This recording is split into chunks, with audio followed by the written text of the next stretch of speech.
L'actualité de la semaine sur Milcrea TV, bienvenue à tous. Elle démarre avec le maître coranique Mohamed Habibou Gueye qui a fini par passer aux aveux après son arrestation par la sûreté urbaine pour des faits de viol, de pédophilie et de pratiques sataniques à Ouakam datant depuis 1999. Ce faux maître coranique entretenait des rapports sexuels avec ses élèves. Actuellement, il est placé sous mandat de dépôt par le doyen des juges Samba Sall.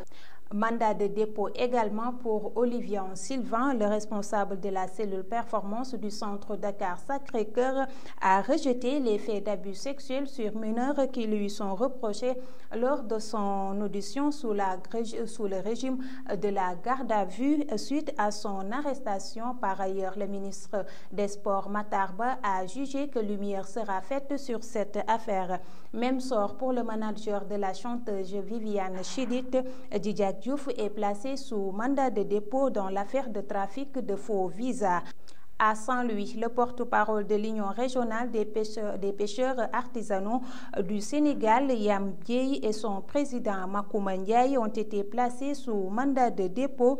Le juge d'instruction du deuxième cabinet du tribunal de grande instance les a inculpés pour d'incitation à l'insurrection, une décision qui fait suite aux manifestations des pêcheurs de Saint-Louis qui avaient causé beaucoup de dégâts dans la capitale du Nord et qui a valu même l'arrestation de 33 personnes. Autre actualité, ce lundi, des jeunes Fatikois ont vivement protesté après que le conducteur du moto Jakarta, Lamine Keita, interpellé lors d'une opération de sécurisation, a été abattu à mort.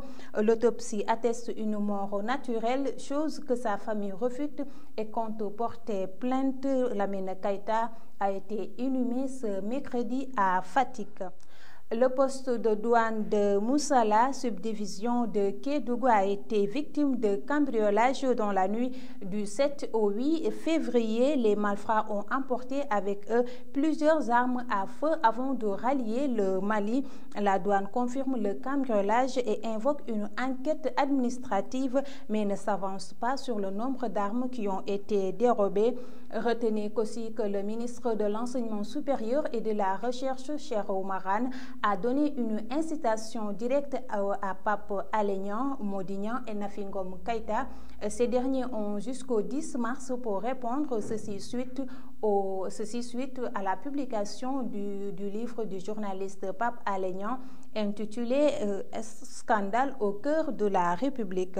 Et pour clore la visite du ministre canadien au Sénégal, le président Macky Sall a réaffirmé que l'homosexualité ne peut être légalisée dans ce pays à caractère religieux. Le chef de l'État affirme par ailleurs que cela va à l'encontre de nos valeurs et coutumes. Et c'est tout pour l'actualité de cette semaine. Rendez-vous la semaine prochaine.